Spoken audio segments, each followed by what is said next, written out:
Maria, et filio qui amoruis, surrexita Paraclito, in seculorum secula.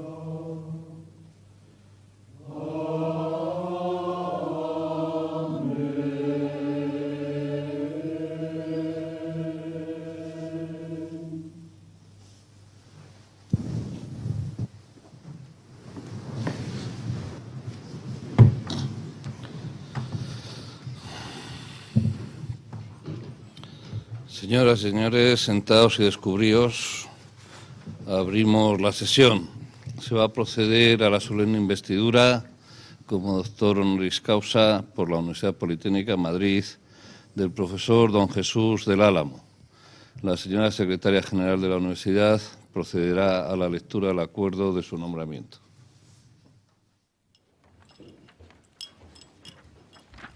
Buenos días.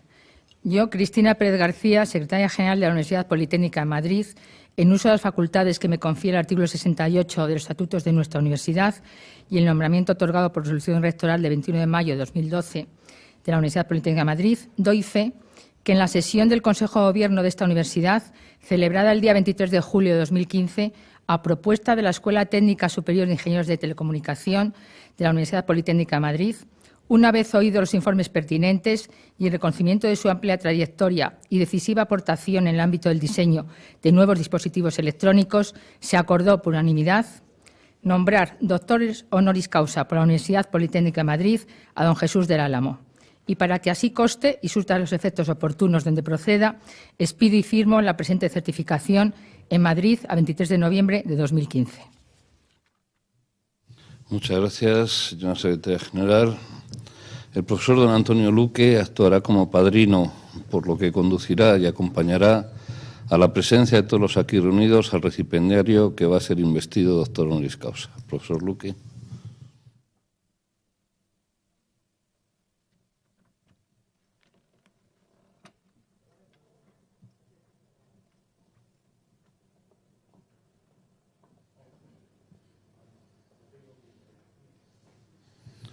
Señoras y señores, levantaos y cubríos.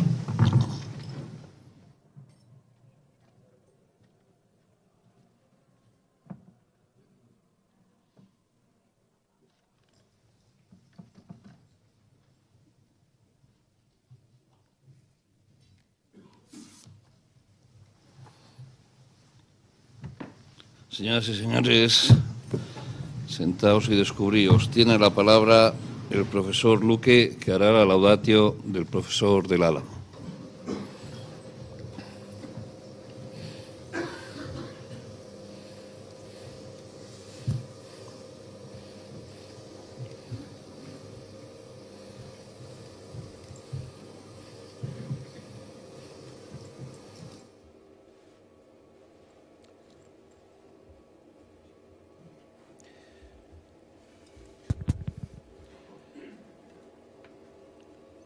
Magnifique et atque excellentissime rector universitatis Polytechnicae Martritensis,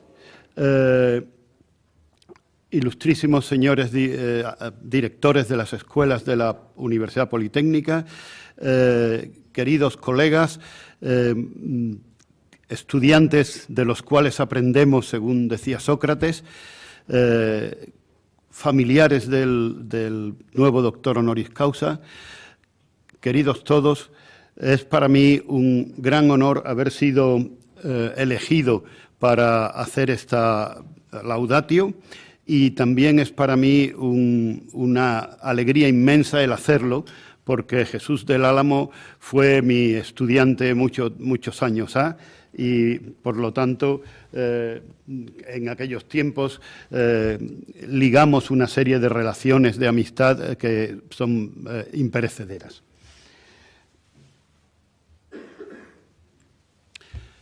Como dice ahí, voy a hacer la laudatio. Yo soy Antonio Luque, presidente del Instituto de Energía Solar y catedrático emérito de la Escuela de Telecomunicación de esta escuela.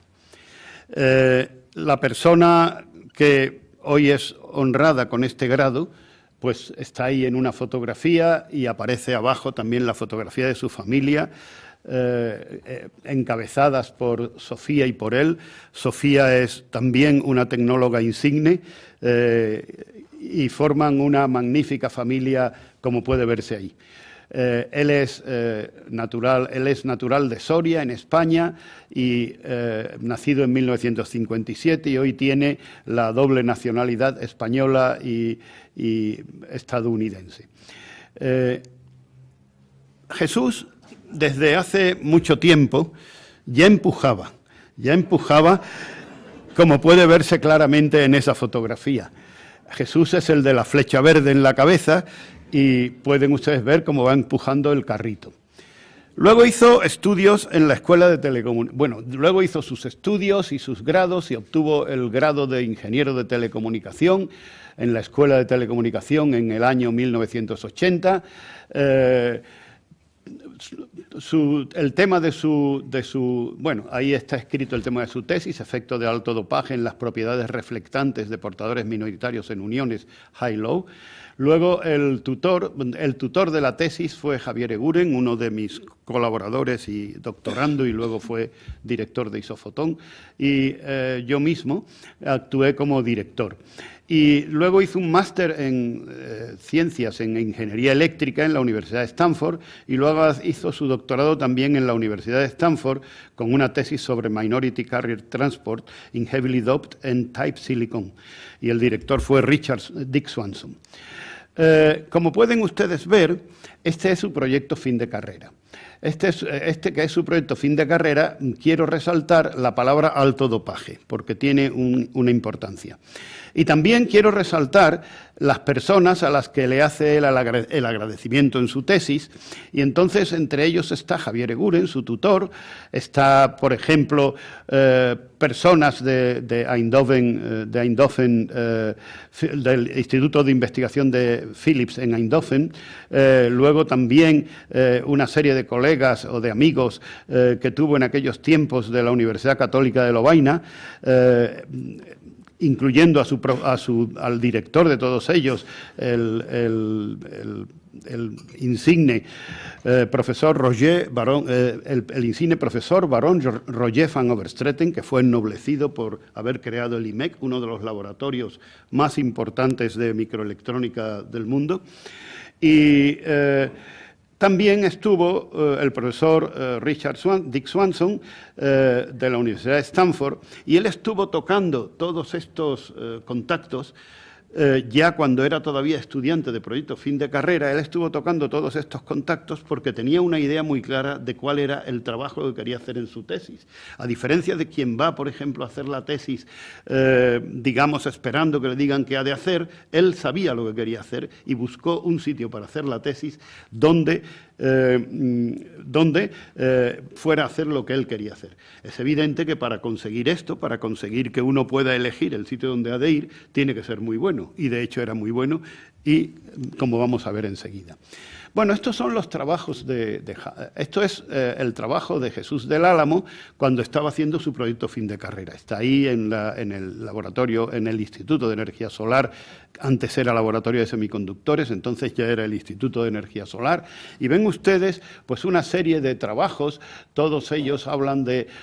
bueno, este es un trabajo muy conocido. Estos son los que, digamos, tiene más, pero estos son los que tenían más citas. Este es un trabajo muy conocido, pero varios de ellos tienen que ver con emisores altamente dopados. Por ejemplo, que es una de las cosas que luego trabajó. A continuación fue a hacer su tesis en Stanford, como he indicado, y entonces, una cosa que quiero señalar es que también, por esto señalé antes lo de altamente dopados, heavily doped está también en su tesis de Stanford. Es decir, que la tesis de Stanford tuvo que ver con el proyecto fin de carrera que hizo.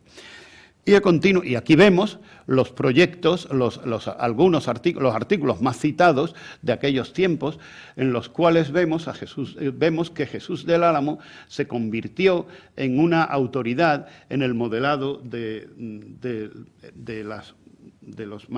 material silicio cuando está altamente dopado, que tiene unas características pues, que son diferentes del silicio normal y que se podría decir que él y los trabajos suyos, junto con los que se hicieron en la Universidad Católica de Lovaina y otros, fueron de alguna manera la base de lo que hoy conocemos sobre ese tipo de materiales. Aquí vemos también a Jesús del Álamo en la Universidad de Stanford. Y luego vamos a ver una cosa que, bueno, y aquí tenemos la experiencia profesional de Jesús. Es una cosa digna de notar que entre sus, lo he puesto en inglés aquí, porque he querido copiar exactamente lo que él pone en su currículum en inglés. Su primer trabajo fue soldado en el Ejército Español, y eso lo pone en su currículum vitae en Estados Unidos. Luego fue haciendo el tenure tracking de forma brillante, en muchos casos financiado por la industria, y luego a continuación terminó siendo profesor bueno, seguramente él consiguió su tenure, que es como ser numerario, más o menos seguramente en esta etapa, no estoy seguro, pero probablemente en esta etapa de Associate Professor, quizá al empezarla, y luego se convirtió en Professor of Electrical Engineering en el MIT. No es poca cosa ser Professor of Electrical Engineering en el MIT, pero no se paró ahí. Él fue Donor Professor, que seguramente es una situación que se consigue por concurso, en competencia, y seguramente le pagan más. No estoy seguro de si es el caso, pero si fuera el caso me alegraría mucho. Estoy casi seguro que lo es. Y luego es hoy día director de los Microsystems Technology Laboratories en el MIT, que probablemente es uno de los mejores laboratorios del mundo para tratar de la nanotecnología. De manera que Jesús del Álamo, para las personas que hacen dispositivos semiconductores, es una persona muy importante a la que conviene conocer, y por eso lo hemos, entre otras cosas, por estas razones, digamos, interesadas, es por lo que lo traemos a nuestro claustro. Las acciones de los humanos deben ser interesadas, son las mejores, es por lo que lo traemos a nuestro claustro para que nos ayude en el futuro. Después de esto, él se fue a Japón y se pasó 3 añitos en Japón, y entonces pues siempre he visto algunas de sus presentaciones, y lo primero que hace es poner su nombre, tiene aquí una banderita de España, y no sé si esto es su nombre también en katakana, mai en hirokama. Bueno, no lo sé cómo se dice. O en kanji. Supongo que en kanji no tiene nombre, a lo mejor sí lo tiene, pero por lo menos estoy seguro que en katakana sí lo tiene. Y bueno, esta es su tarjeta trabajando allí. Y en aquellos tiempos yo tuve el honor, él era un joven gaijin, gaikakojin, o Haijin-san, porque tenía un magnífico empleo, una magnífica colocación, Gaijin-san, perdón, me invitó a una comida en Japón. Una vez que estuve yo en Japón, me invitó a comer en un reservado de estos que allí tienen, con unas señoritas vestidas de ropa japonesa, sentados en el suelo. No sé si no me acuerdo bien ahora, si aquel tenía trampa. Espero que sí, porque si no, no hubiéramos podido sentarnos. La trampa que hacen los japoneses para que se sienten en el suelo, los gaijin, es ponerle un agujero debajo para que puedan meter las piernas. No sé si o sea, todo está muy bajito, pero tiene un agujero debajo y tú metes las piernas. Y seguro que lo tenía, porque si no, no hubiera podido aguantar una comida sentado sobre las rodillas.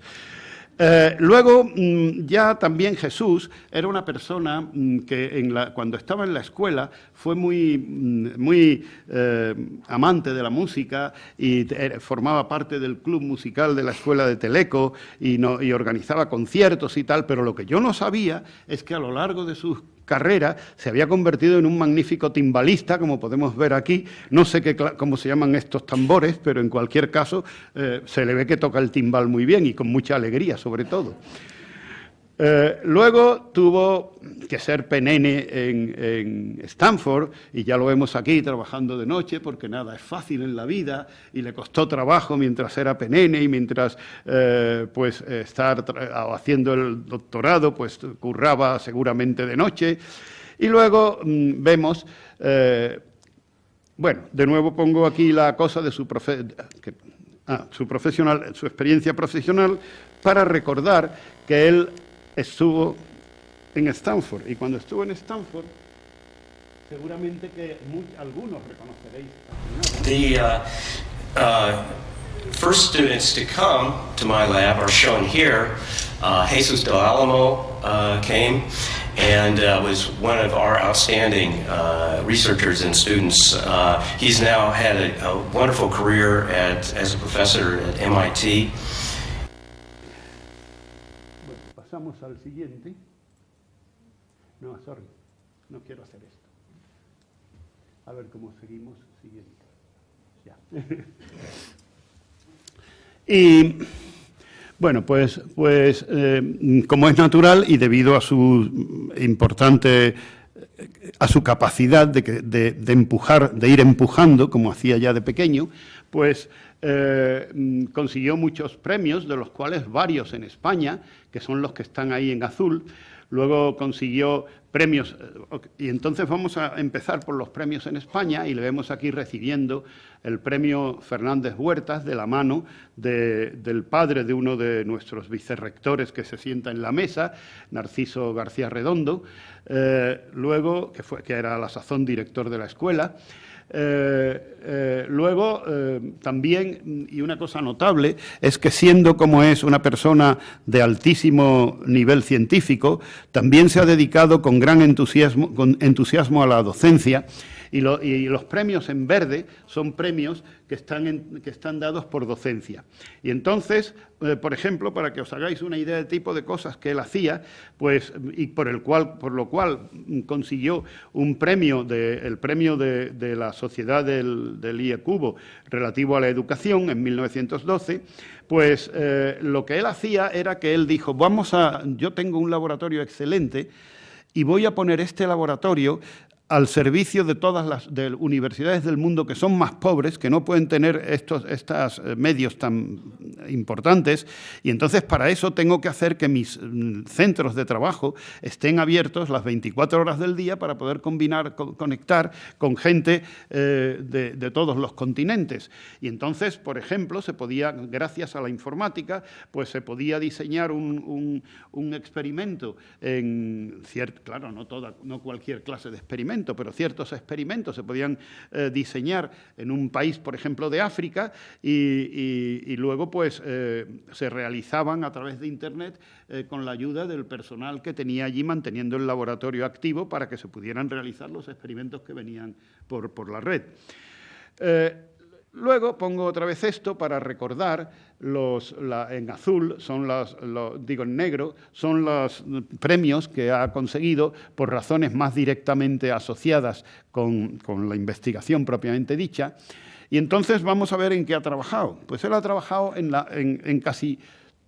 una gran cantidad de dispositivos semiconductores, desde células solares, que es lo que empezó haciendo en la escuela y lo que hizo en Stanford también, en gran medida, transistores bipolares de silicio, transistores de efecto de campo de silicio con estructura metalóxido semiconductor, que se llaman FETMOS también, dispositivos de heteroestructura silicio-germanio, transistores de arseniuro de galio pseudomórficos de alta movilidad de electrones, de arseniuro de galio e indio, de alta movilidad de electrones, de tipo de alta movilidad de electrones y MOSFET, dispositivos de alta movilidad de electrones en antimoniuro de galio e indio, dispositivos de alta movilidad en nitruro de galio, el último de los materiales de 3,5 que se están, digamos, trabajando, y luego diamante, que es muy interesante por la alta temperatura a la que puede trabajar. Aquí están las publicaciones que yo he encontrado en el Journal of Citation Reports,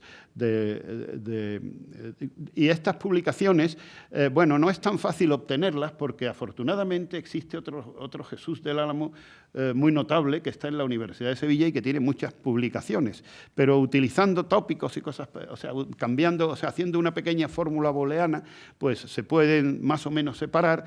No es posible que haya algún error, algún pequeño error, pero bueno, más o menos este es el dibujo de publicaciones. El otro notable científico con nombre del Álamo, trabaja en mecánica de fluidos y tiene menos publicaciones que Jesús del Álamo, pero así todo un número importante de ellas. Podemos estar orgullosos de que ahora los apellidos españoles no era como cuando yo empecé, que con un apellido y con tu apellido todo lo que se escribiera lo habías escrito tú. Ahora no es así el caso. Ahora con tu apellido puede haberlo escrito ni se sabe cuántos, y como no solemos poner el segundo, pues se lía más. Muchos ya ponen el segundo. Y entonces, aquí están las citas totales.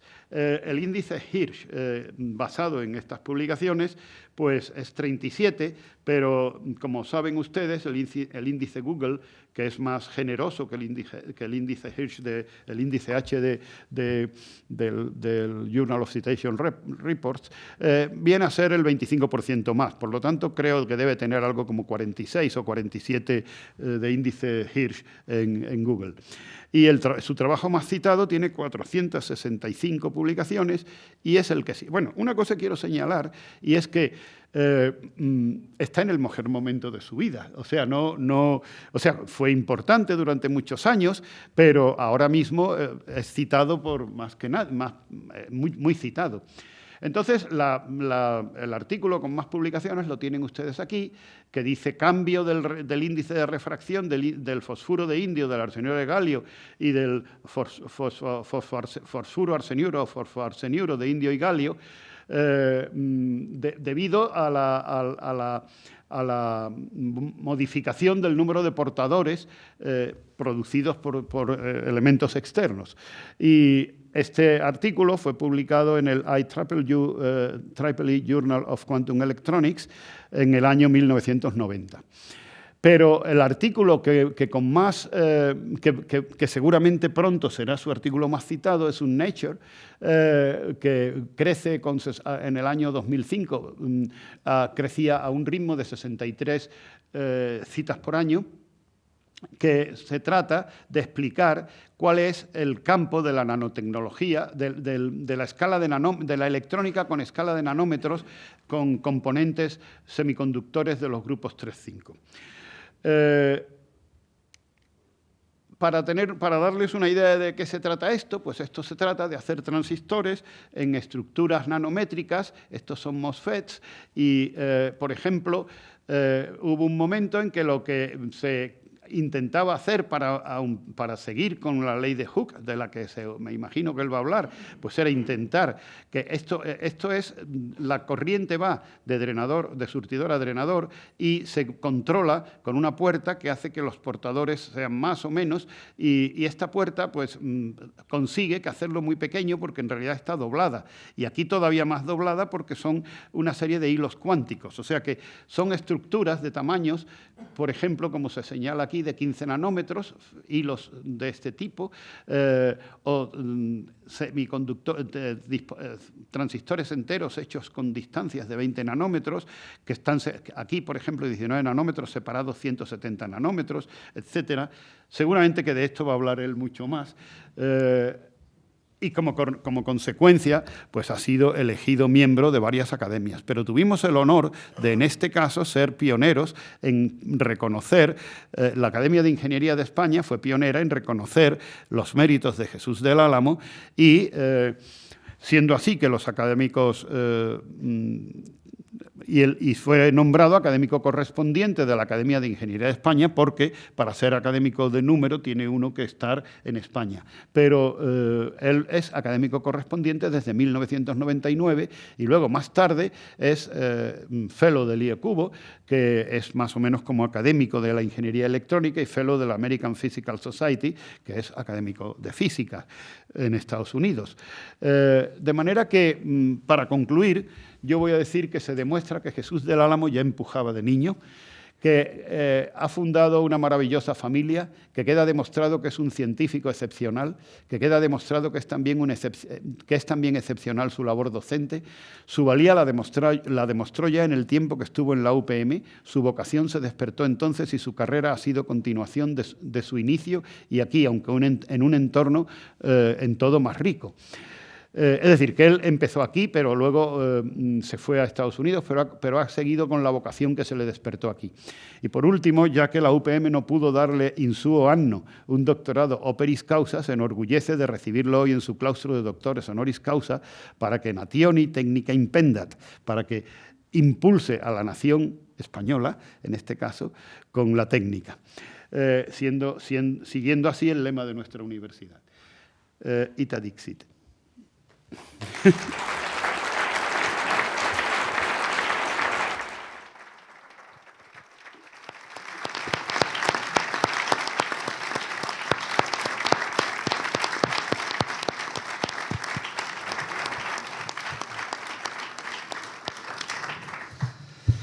Muchas gracias, profesor Luque, por su magnífica laudatio.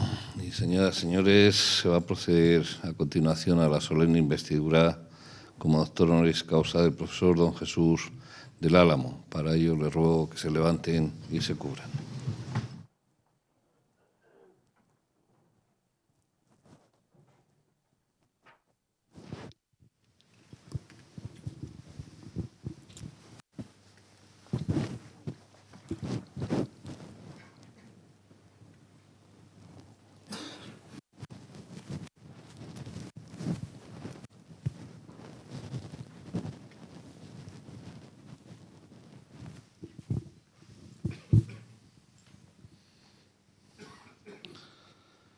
Por el Consejo de Gobierno de la Universidad Politécnica de Madrid, a propuesta de la Escuela Técnica Superior de Ingenieros de Telecomunicación y en testimonio del reconocimiento de vuestros relevantes méritos científicos, habéis sido nombrado doctor honoris causa de esta universidad. En virtud de la autoridad que me está conferida, os entrego dicho título.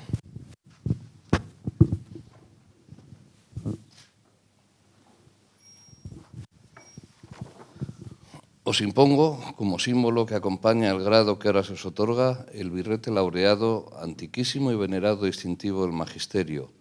Llevadlo sobre vuestra cabeza como la corona de vuestros estudios y merecimientos.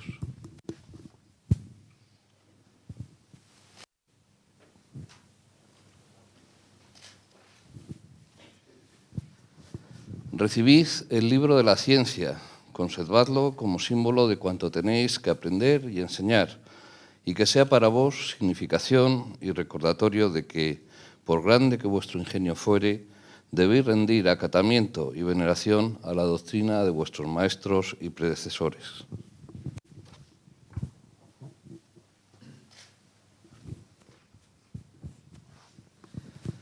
Recibid el anillo que la antigua universidad entregaba en esta venerada ceremonia como emblema del privilegio de firmar y sellar los dictámenes, consultas y censuras de vuestra ciencia y profesión.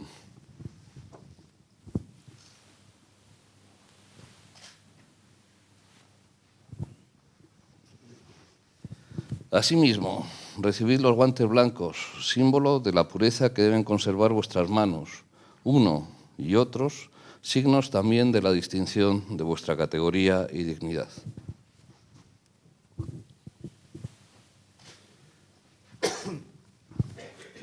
Porque os habéis incorporado a esta universidad, recibid ahora, en nombre del claustro profesores, el abrazo de fraternidad de los que se honran y congratulan de ser vuestros hermanos y compañeros.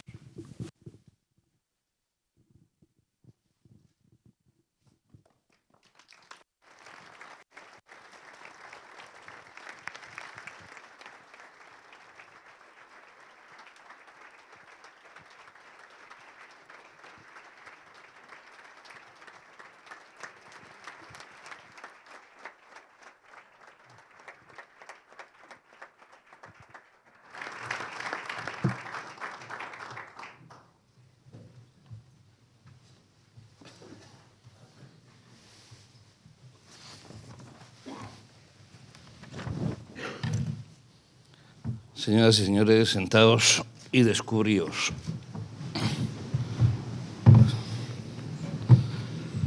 Tiene la palabra el doctor honoris causa, profesor del Álamo.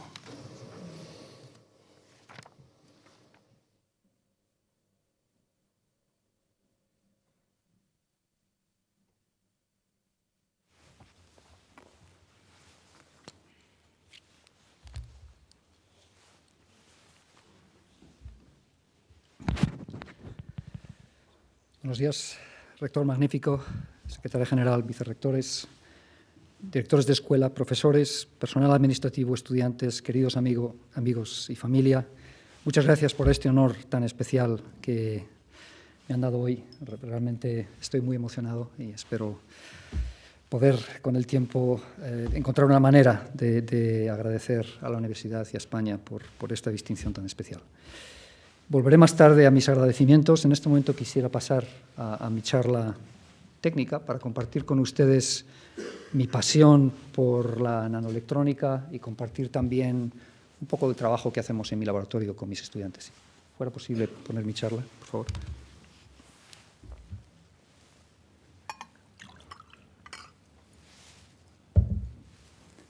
Ah, lo hago yo. Se me había olvidado.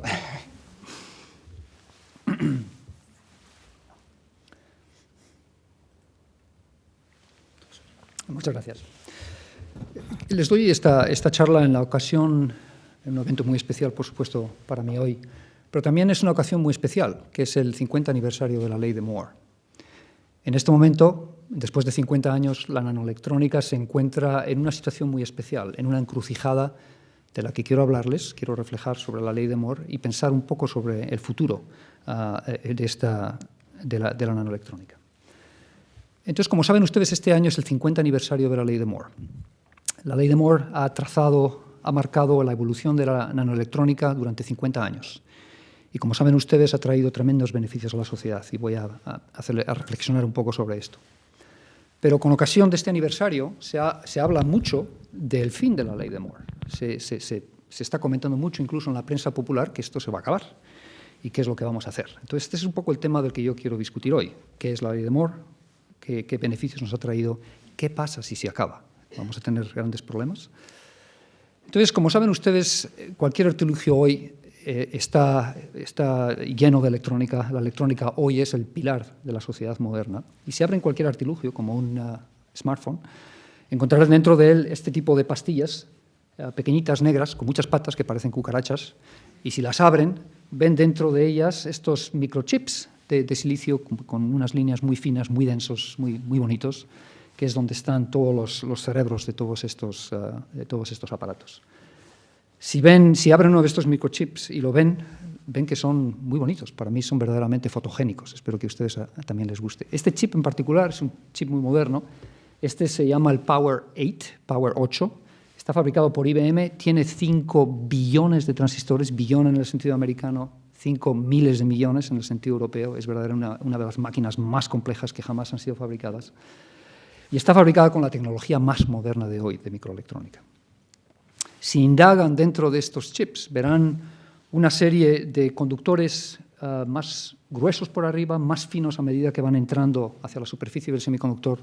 Los más gruesos están dedicados a conducir corriente a grandes distancias relativas en el chip, por eso tienen que ser más gruesos. Los más finos son interconexiones locales que van a transmitir a menos distancias, como ven aquí. También fotos muy bonitas que vienen de IBM. Y si siguen mirando, encontrarán justo ya en la superficie de la brea del semiconductor, encontrarán una red muy tupida de interconexiones muy finas y ya encontrarán al final a los transistores. Esta ya es una vista transversal de un microchip donde ven 2 transistores. Como les contaré luego, cada transistor tiene 3 conexiones. Ya las ven aquí. Aquí hay una pareja de transistores y lo que hacen es compartir esta conexión que está en el medio. Aquí no hay escala de longitud, pero luego dentro de un rato les voy a dar una idea de cuál es la escala de longitud de la microelectrónica o de la nanoelectrónica moderna. Entonces, con esta pequeña introducción ya estoy listo para hablar de la ley de Moore. Este año, con motivo del 50 aniversario de la ley de Moore, se le preguntó a Moore que reflexionara sobre la ley de Moore y que nos explicara qué es. Y entonces, en una entrevista que le hicieron a principio de este año, él respondió que no es una ley en el sentido de real, sino que fue una observación y fue una proyección. Entonces quiero explicarle un poco a qué se refiere Moore yendo al artículo original. El artículo original que fue publicado en 1965, hace 50 años. Entonces, en 1965 Moore estaba trabajando para una compañía que se llamaba Fairchild Semiconductor. Estaba trabajando en esa nueva tecnología de circuitos integrados. En el año 59 se produjo un avance muy importante en la electrónica de semiconductores que estaban haciendo en aquel momento. Se construyó lo que se llama el primer transistor planar. El transistor planar tiene un diseño único que lo que permite es que se pueden integrar varios transistores unos al lado de los otros en un chip estando perfectamente aislados, sin que hablen entre ellos. Esa fue la clave de poder integrar los varios transistores en un chip. Entonces fue una cuestión de muy poco tiempo el pensar que podrían ahora añadir unas conexiones metálicas, conectar estos transistores y hacer un circuito de verdad. Entonces el circuito integrado, el primer circuito integrado fue demostrado en el año 1961. Y a partir de ahí el avance ya progresó muy rápidamente. Entonces en el año 65, Moore hizo una gráfica, que está enseñada aquí, la publicó en el año 65, donde dibujó en una escala semilogarítmica el número de componentes, la mayoría de transistores, que habían sido integrados en los circuitos integrados hasta esa fecha. Como ven aquí, este es el número 1, esta es una escala semilogarítmica, o sea que este es 1, fue en 1959 y a partir de ahí empezó a subir el nivel de integración. Para el año 65 se había llegado a un nivel de integración de 60 componentes, la mayoría de transistores. Él dibujó esta gráfica y se dio cuenta que en esta escala semilogarítmica tenía una línea recta, lo cual quiere decir que está creciendo de manera exponencial o que está creciendo con una tasa constante. Y la tasa era de doblarse cada año, es decir, que el número de componentes en un circuito integrado se estaba doblando cada año. Esta fue la observación clave de Moore. Entonces, como buen ingeniero, una vez que encontró esta relación, bueno, pues ya empezó a extrapolar y ver lo que significaba para el futuro. Entonces, la extrapolación que hizo, nada más y nada menos, fue de extrapolar 10 años. Se fue con esta línea, la extrapoló 10 años y dijo, bueno, pues si esta es la tasa de crecimiento y se mantiene 10 años, para el año 1975 deberíamos llegar a 65.000 componentes integrados en un chip semiconductor. Esta es la predicción que hizo Moore.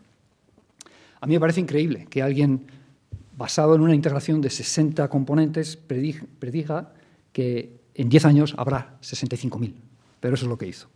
Bueno, pues ¿qué tal le salió esta predicción? Bueno, pues vamos a ver lo que pasó 10 años más tarde. 10 años más tarde ya Moore, esta ley se hizo famosa y entonces también se le llamó a una conferencia a reflexionar sobre qué había pasado con la ley de Moore esos últimos 10 años.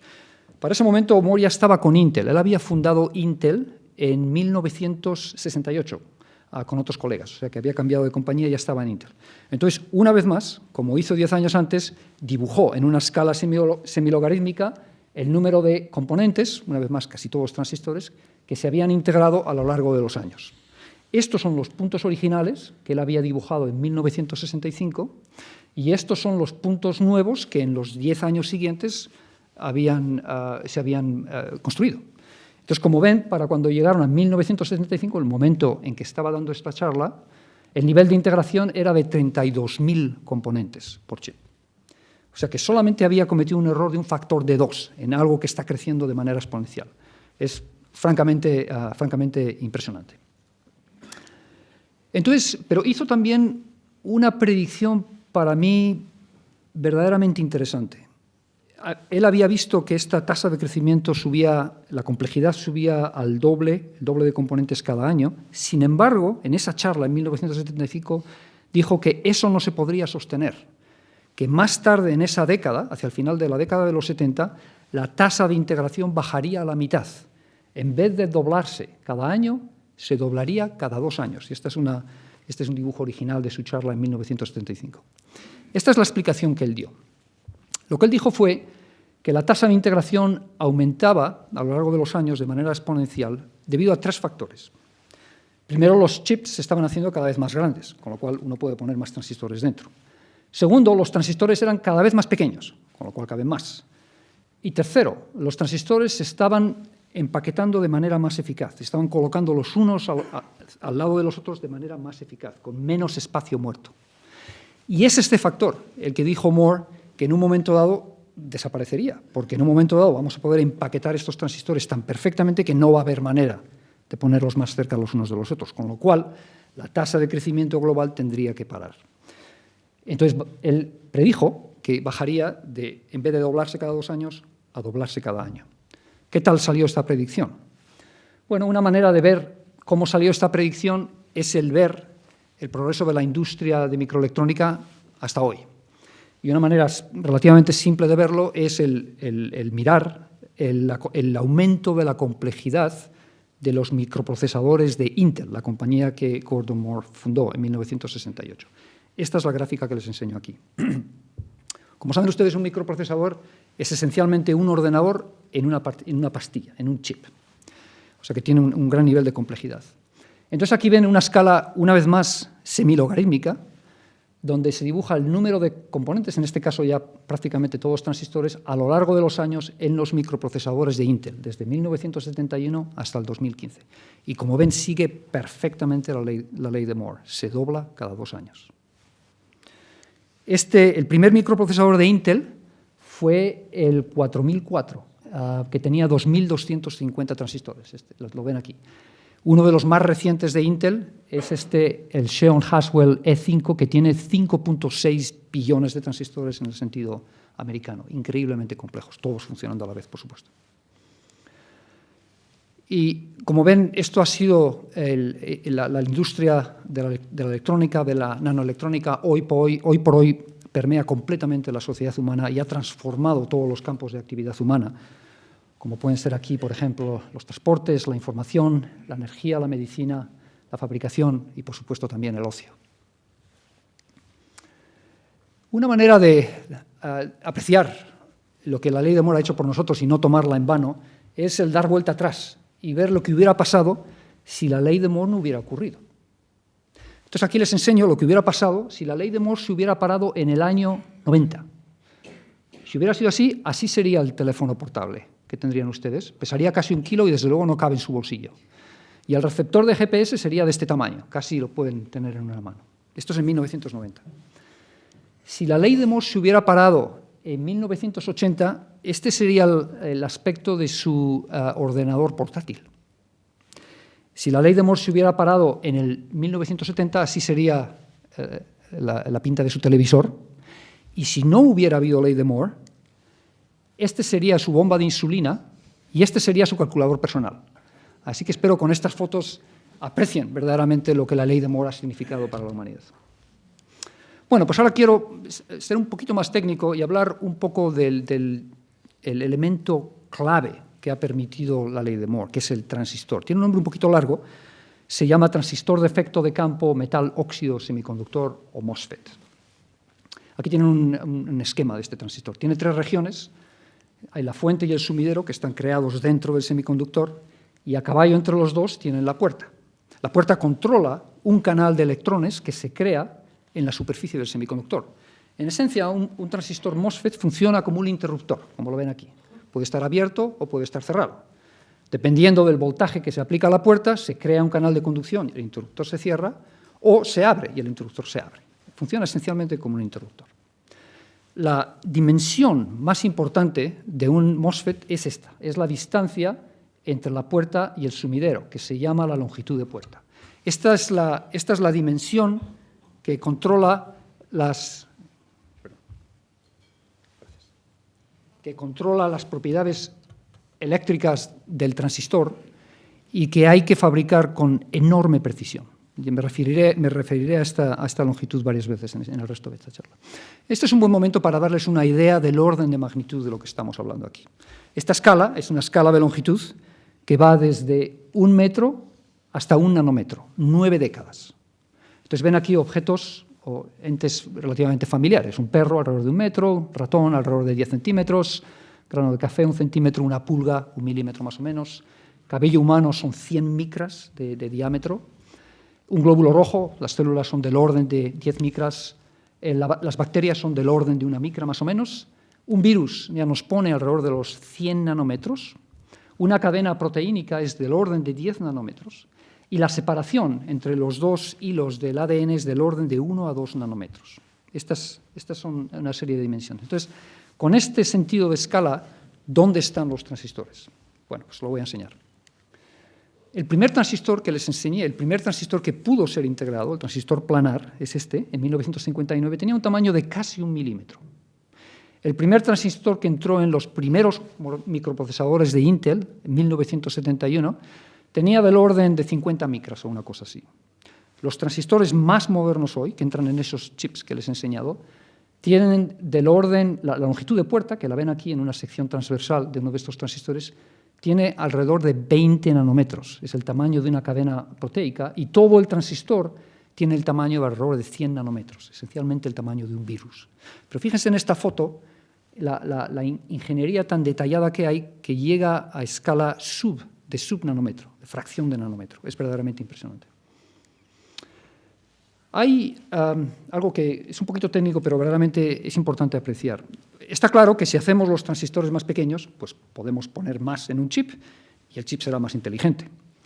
Pero hay algo muy especial que hay que observar, y es que los transistores, cuanto más pequeños son, mejores son.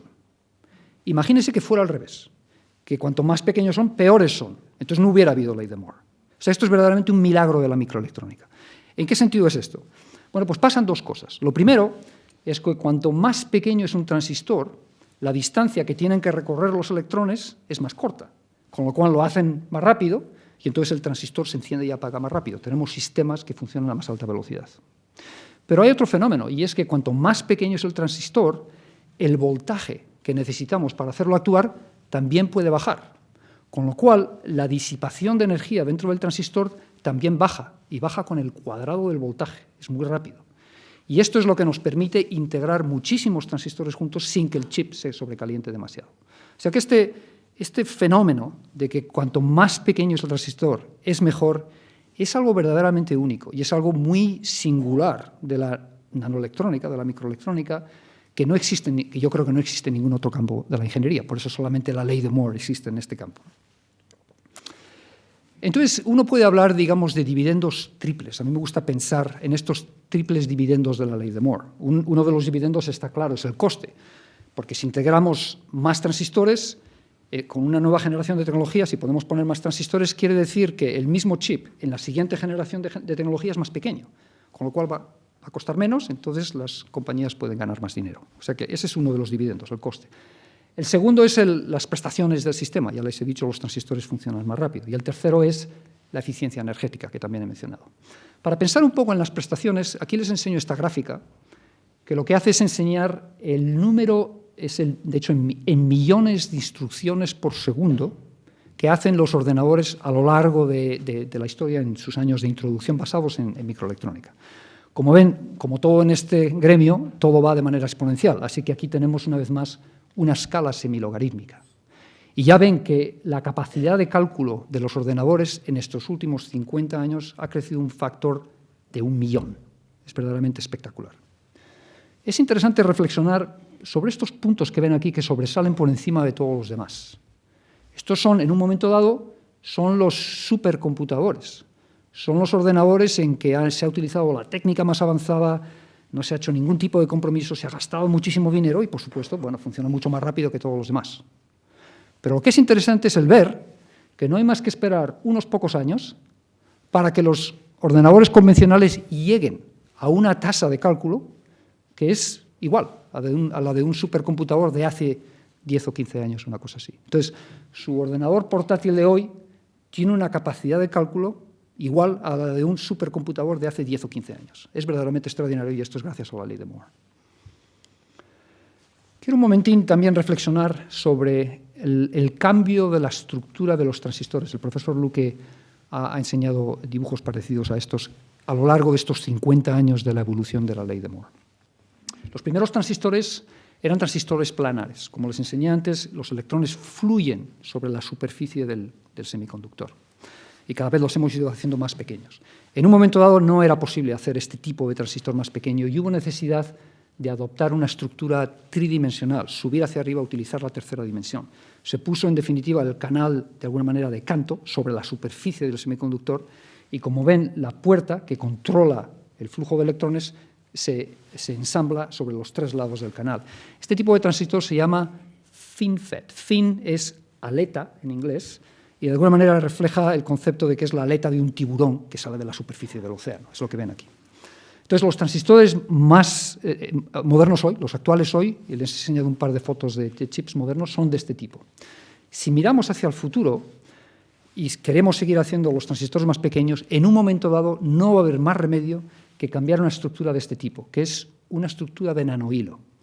El transistor ahora se pondrá de manera vertical y el flujo de corriente será hacia arriba, con la puerta controlando ese flujo, como ven aquí, rodeando alrededor de este nanohilo.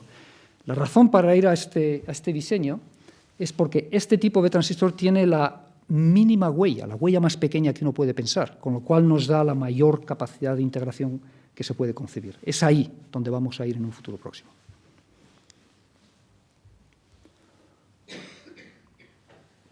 Entonces, indudablemente, la fabricación de estos transistores no ha sido un camino de rosas, ha sido realmente un gran esfuerzo. Ha requerido grandes inversiones, resolver problemas técnicos muy serios y tomar grandes riesgos financieros, que también hay que apreciar.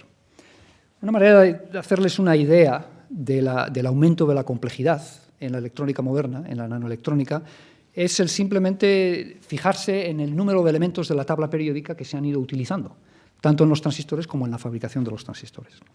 Si uno vuelve al año 70, a los años 70, en aquel momento solamente se utilizaban 6 elementos de la tabla periódica. El silicio, que era el semiconductor, el fósforo y el boro, que eran los dopantes para controlar la conductividad del semiconductor. El oxígeno se utiliza para hacer dióxido de silicio, que es el aislante en la puerta. Luego tenemos aluminio para los contactos y hidrógeno para pasivar las superficies. Muy simple. Cuando llegamos a los 80, las cosas se complican y ha habido necesidad de introducir más materiales. Las cosas siguen complicándose en los 90. Como ven, empezamos a invadir el resto de la tabla periódica y si miran hoy, es verdaderamente extraordinario la complejidad de la nanoelectrónica y la complejidad de los procesos de fabricación de la nanoelectrónica. Ha sido necesario introducir nuevos materiales de todo tipo, nuevos materiales aislantes, materiales conductores, nuevos contactos, nuevos materiales para pasivar, etcétera, etcétera. Las cosas, como ven, se están poniendo increíblemente complejas. Otra manera de apreciar la complejidad de la industria nanoelectrónica moderna es el visitar una fábrica, un fab, como decimos. Hoy tienen un tamaño que es prácticamente el tamaño de un campo de fútbol, todo lleno de máquinas. El coste de un fab hoy puede ser de casi 10 billones de dólares, no además en el sentido americano. Imagínense la apuesta que tiene que hacer una compañía que tiene que decidir de invertir 10 billones de dólares en la nueva fábrica de semiconductores. Es verdaderamente una apuesta excepcional. Y eso es porque las máquinas que se utilizan son carísimas. Una máquina en particular puede costar casi 100 millones de dólares y necesitan varias de ellas para poder hacer funcionar una fábrica así. Las obleas de silicio, como ven aquí, se están haciendo muy grandes. Estas son de 300 milímetros hoy, en el futuro serán de 450 milímetros. Entonces, si pensamos verdaderamente en ello, como dijo Moore, la ley de Moore no es una ley de verdad. De hecho, es una ley de la economía. La clave de la ley de Moore es la economía. Y para entender esto, esta gráfica enseña el coste por unidad de área de los chips a lo largo de los años, una vez más utilizando datos de Intel, de los microprocesadores de Intel. Es algo verdaderamente extraordinario. El coste por unidad de área es más o menos constante en estos 50 años. Pero durante estos 50 años hemos pasado de 60 transistores a casi 6 billones de transistores. Sin embargo, el coste por unidad de área es el mismo y los transistores son mucho más complejos. Es algo verdaderamente extraordinario. Entonces, si piensan en ello, esta es la clave de la ley de Moore. Porque una compañía puede darse cuenta que la próxima generación de tecnología que están desarrollando, que saldrá 2 años más adelante, podrán hacer un chip concreto que tendrá la mitad del tamaño. Con lo cual, como el coste por unidad de área es el mismo, el chip será la mitad de precio, con lo cual van a tener beneficios más grandes. Entonces, esta es la clave que ha inducido, que ha promocionado la innovación en la industria de la nanoelectrónica. La nueva tecnología nos va a permitir ganar más dinero, y si somos los primeros en desarrollarla, ganaremos más dinero todavía. Y esta puede ser la clave del fin de la ley de Moore. Como lo ven aquí, en el caso de Intel no se ve. Los costes siguen siendo constantes a lo largo de los años, pero ya hay compañías que están empezando a decir que sus nuevas generaciones de tecnología son más caras que las anteriores. Y esto es lo que traería el fin de la ley de Moore. Si no tenemos ese incentivo para desarrollar una nueva tecnología que nos permita ganar más dinero, pues no lo haremos, porque porque es muy caro desarrollar esas nuevas tecnologías. O sea que estamos en un sitio nuevo. Estoy seguro que muchos de ustedes han visto a lo largo de los años muchas predicciones sobre el fin de la ley de Moore. Yo creo que este pequeño chiste lo deja bien claro. En todos esos casos, el fin de la ley de Moore se predicaba de forma física. Eran leyes físicas las que, de alguna manera, nos evitarían seguir adelante. Y los ingenieros, pues bueno, siempre encontraron maneras de solventar las cosas, utilizar nuevos materiales, nuevas tecnologías, nuevos diseños y seguir adelante. Pero hoy estamos en un sitio nuevo. Hoy lo que parece que nos va a parar no es la física. De hecho, vemos un camino hacia adelante que nos permite ir bastante adelante físicamente. El problema es la economía. Es que es posible que si las cosas se hacen demasiado caras, no tenga sentido económico seguir adelante. Eso es lo que puede traer la ley de Moore a su fin.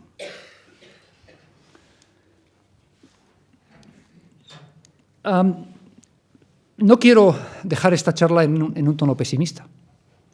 Quiero un poco compartir con ustedes una visión en la que, en el caso peor, en el que en un momento dado no encontramos una manera de seguir adelante y de seguir integrando más transistores en un chip, yo estoy totalmente convencido que podremos seguir adelante en lo que verdaderamente cuenta, que es el rendimiento de los sistemas. Cuando yo compro un teléfono, yo no lo compro mirando en el número de transistores que tiene dentro, de hecho no lo sé. Lo compro basado en lo que hace por mí, en el coste y si está a la moda o no. Lo que cuenta es lo que hace, el rendimiento, el servicio que me da. Entonces, si pensamos en el servicio que la electrónica puede seguir dando en el futuro, hay otras maneras de asegurarse de que esos rendimientos, esas prestaciones sigan subiendo muy rápidamente. Les voy a dar dos ejemplos. Un ejemplo en el lado de hardware y otro ejemplo en el lado del software. El ejemplo del lado del hardware está ilustrado aquí. Si ustedes ven un sistema moderno, de los de hoy, ven que en general pues, consiste de una placa como ven aquí, con muchos chips que están todos ensamblados encima y que están todos conectados por varias interconexiones por encima de la placa, por debajo de la placa, por dentro de la placa. Es relativamente grande y las distancias que las señales tienen que atravesar para llegar al siguiente chip son muy largas, con lo cual estos sistemas son relativamente lentos. También hay muchos elementos parásitos y consumen mucha energía. Las cosas se pueden mejorar de manera muy sustancial si utilizamos un diseño vertical, un diseño 3D, en la tercera dimensión. Como lo ven aquí, si en vez de poner todos estos chips unos al lado de los otros, los montamos unos encima de los otros, los adelgazamos muy finitos y los montamos unos encima de los otros y los conectamos por estas vías verticales, estas conexiones metálicas que van a través de los chips, que son muy delgaditos, y se conectan aquí a través de estas microprotuberancias, podemos hacer un sistema que es muchísimo más compacto. Un sistema en que la longitud que tienen que atravesar las señales son mucho más cortas, con lo cual va a ser mucho más rápido. Un sistema en que los elementos parásitos son muchos menores, con lo cual la eficiencia energética va a ser muchísimo mejor. En definitiva, justo lo que nos da la ley de Moore. Aquí tienen un ejemplo que viene de la compañía Hynix, que es una compañía que hace memorias. Este es un prototipo de una memoria 3D en la tercera dimensión, donde ven aquí hay 4 chips montados unos encima de los otros de memoria, encima de un quinto chip, que es donde están todos los transistores que hacen todo el control de la memoria. Aquí ven un detalle, ven que los chips son muy delgados y que hay estas vías metálicas que van a través de los chips y que los conectan entre sí por estas microprotuberancias. Este es un ejemplo de hardware. Y dense cuenta, incluso si la tecnología que hay dentro de estos chips no cambia, ha llegado al final, con diseños de este estilo podemos seguir empujando lo que verdaderamente cuenta, que son las prestaciones del sistema completo. Ahora les voy a dar un ejemplo del lado de software. Fíjense, con lo que he explicado de la ley de Moore, esa predictabilidad de que 2 años más tarde tendremos una nueva generación de tecnología que nos va a bajar los costes a la mitad y nos va a subir las prestaciones también de manera sustancial, lo que ha hecho ha sido, de alguna manera, negar a nuestros colegas informáticos, a los diseñadores de software, les negó el deseo de innovar y de seguir mejorando sus sistemas de software. Porque es muy caro desarrollar software, es muy caro desarrollarlo y debugging, quitarle todos los errores y todo esto. Es mucho más fácil no hacer nada, esperar que venga la próxima generación de tecnología de nanoelectrónica y nuestro software correrá más rápido y será mucho más eficaz. Si la ley de Moore se acaba, Lo que podemos hacer es que nuestros colegas informáticos en ese momento utilicen su talento para mejorar los sistemas de software y de esa manera mejorar las prestaciones del sistema. Y lo que se puede conseguir aquí es verdaderamente asombroso. Y les doy un ejemplo que está basado en cálculos hechos por varios colegas, cálculos y experimentos hechos por varios colegas míos en el MIT. Estos colegas lo que decidieron fue, bueno, pues vamos a hacer una operación relativamente simple, que es el multiplicar dos matrices de 4.000 por 4.000 elementos, multiplicarlas la una con la otra. Conceptualmente es una operación bastante fácil. Entonces lo hicieron con distintos lenguajes y técnicas de programación. Entonces, si lo hacen con Python, que es un lenguaje relativamente común que se utiliza hoy en ingeniería en muchos problemas, esta operación, que parece tan fácil, termina durando casi 26.000 segundos, que si hacen un cálculo rápido es alrededor de 7 horas. Es verdaderamente sorprendente. Eso es con Python. Si utilizamos una Java, que es otro lenguaje relativamente común, las cosas van más rápido. Y esta operación se puede hacer en alrededor de 2.000 segundos. Es decir, que se ha acelerado con respecto a Python un factor de más de 10. Y si utilizamos C, que también es otro lenguaje relativamente común en ingeniería, las cosas van todavía mejor y tenemos casi un factor de aceleración de 50. O sea, fíjese el impacto de utilizar un lenguaje diferente en la misma operación. Si ahora utilizamos técnicas de paralelismo y aprovechamos el hecho de que el multiplicar dos matrices es una operación que tiene mucha simetría, entonces ven que las ganancias que se pueden hacer son fantásticas. Por ejemplo, si van al caso mejor que han conseguido hacer, que es este cálculo, han conseguido hacer que esa operación, que en Python duraba más de 7 horas, con esta técnica de programación se puede hacer en una fracción de un segundo. Un factor de aceleración de 60.000. El hardware es el mismo. El hardware es el mismo chip en todos estos casos. Es un chip del estado del arte de Intel. Es el software lo que está cambiando. Entonces, ven aquí el tremendo potencial que hay en el software para seguir subiendo en el futuro las prestaciones de los sistemas. Es por esa razón por la que me ve muy optimista con respecto al futuro de la ley de Moore en esta nueva forma. Entonces, lo que yo verdaderamente espero es que, si algún día llega la ley de Moore al final, y muchos de nosotros estamos trabajando para que esto no ocurra, estas nuevas técnicas y otras que acabo de explicarles nos compren tiempo, de alguna manera, para inventar la nueva electrónica. Una nueva electrónica que probablemente no estará basada en transistores, a lo mejor no está basado en semiconductores, serán dispositivos nuevos, basados en materiales nuevos, utilizando principios físicos nuevos, pero que nos permitan lanzar una nueva ley de Moore. Y en ese sentido, y esto está dirigido más bien a los colegas jóvenes, en ese sentido es un momento único para los jóvenes interesados en estado sólido, ingenieros físicos, porque hoy tenemos la oportunidad de inventar una nueva tecnología que nos permita lanzar una nueva revolución electrónica. No ha habido esa posibilidad en 50 años, porque el transistor es un elemento verdaderamente extraordinario, pero hoy la hay. Entonces, es algo único que yo creo que espero estimule a jóvenes a entrar en este campo y a intentar inventar ese nuevo elemento que permita lanzar una nueva revolución electrónica. Con esto quiero terminar, darles una idea de lo que estamos haciendo en mi laboratorio, el trabajo que estamos haciendo en mi laboratorio. En mi laboratorio estamos investigando, estamos intentando empujar, proyectar la ley de Moore hacia adelante, utilizando materiales nuevos. El silicio tiene problemas y una de las maneras de seguir adelante es cambiar de semiconductor y utilizar un semiconductor nuevo. En mi laboratorio estamos utilizando, entre otros, como dijo el profesor Luque, un material que se llama el arseniuro de galio e indio. Es un semiconductor ternario, es más complejo que el silicio, pero tiene unas propiedades verdaderamente extraordinarias.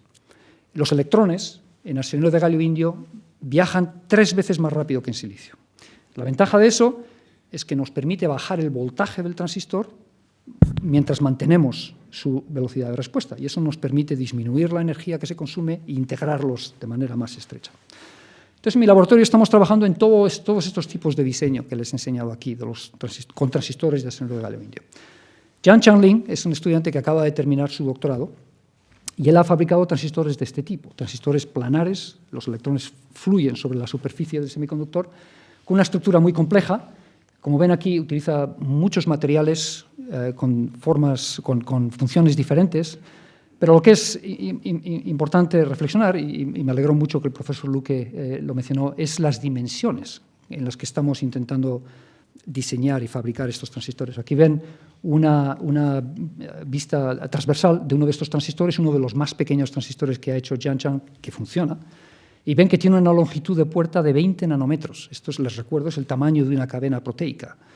Y que la distancia entre el borde de la puerta y el borde del contacto, que es una distancia muy importante que controla los elementos parásitos del transistor, es del orden de 15 nanómetros. Y esto no es por error, lo diseñamos así y los procesos están diseñados para conseguir justamente esto. De hecho, Jianchang tiene hoy el récord del mundo en prestaciones de transistores de arsenuro de galio basados en estos transistores.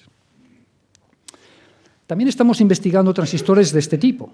Este tipo de transistores en el que el canal sale de la superficie del semiconductor, en lo que les dije antes es un fin, una aleta dorsal de un tiburón, permiten hacerlos más pequeños. La puerta se coloca así alrededor del canal en las tres dimensiones. Aquí ven que para hacer este tipo de transistores con arsenuro de galio indio hemos tenido que desarrollar unas técnicas de ataque que nos permiten hacer estos fins, estas aletas muy, muy delgaditas. Para que estos transistores funcionen bien, estas láminas de semiconductor tienen que ser delgadísimas. Aquí ven una foto que enseña estos fins con 20 nanómetros de espesor y 130 nanómetros de altura. El récord que tenemos es de 5 nanómetros. Es tan pequeño que si les enseño una foto casi no se ve y que pensamos que esto es también un récord del mundo. Con este tipo de estructuras estamos ya fabricando transistores y funcionan. Aquí ven una sección transversal de un transistor terminado. Aquí ven la aleta, que tiene 25 nanómetros de espesor, con la puerta, el aislante en el medio, etc. Y aquí ven una proyección en 3 dimensiones. Ven que hay muchas de estos fins que están en paralelo, que conectan la fuente y el drenador con la puerta corriendo por encima de todos. Finalmente, como les dije antes, el diseño último que nos permitirá llegar a la mayor densidad de integración es este nanohilo que les enseñé aquí. Y eso es porque ahora ya el flujo de corrientes hacia arriba y la huella del transistor es pequeñísima, con lo cual podemos empacarlos de manera súper eficaz. Entonces, para eso hemos tenido que desarrollar técnicas de ataque, de grabación, que nos permite hacer nanohilos finísimos de arsenuro de galio indio. Y aquí les enseño uno de nuestros mejores resultados. Este es el trabajo de Xin Chao. Por cierto, no mencioné el postdoc de este trabajo, que es Alon Vardy. Este es el trabajo de Xin Chao, que es uno de mis estudiantes de doctorado, y como ven, ha hecho estos nanohilos que son finísimos, tienen un diámetro de 15 nanómetros y una altura de 240 nanómetros. Y basados en estos nanohilos podemos fabricar transistores, y los transistores funcionan. Aquí ven una estructura de un transistor, la fuente está aquí abajo, el drenador está aquí arriba, y la puerta rodea todo este nanohilo por todos los lados. Estos transistores funcionan, y en el futuro nosotros esperamos que esta sea la estructura de esos últimos transistores que llevarán la ley de Moore hasta allí, hasta el final, hasta donde puede ir.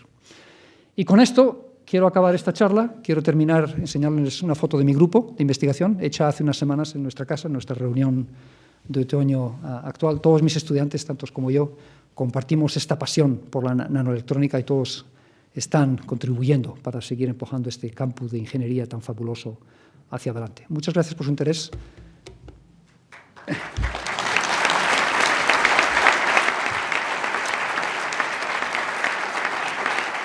Gracias.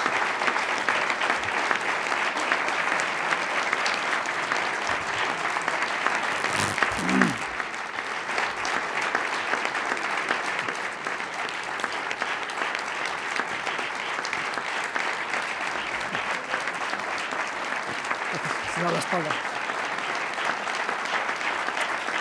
Quiero pasar, muchas gracias, quiero pasar a los agradecimientos, que en este caso los tengo que leer porque quiero hacerlo bien y no tengo confianza de hacerlo bien, sino. Entonces, para comenzar, me gustaría agradecer al profesor Jesús Grajal, a la profesora Marisa López y a Irene Manglano, que me dijo que iba a estar aquí, a Irene, por la ayuda ofrecida para preparar esta charla en español. Que no hubiera sido tarea fácil para mí estos días. Pero, por favor, no les echen la culpa de los errores lingüísticos que he cometido.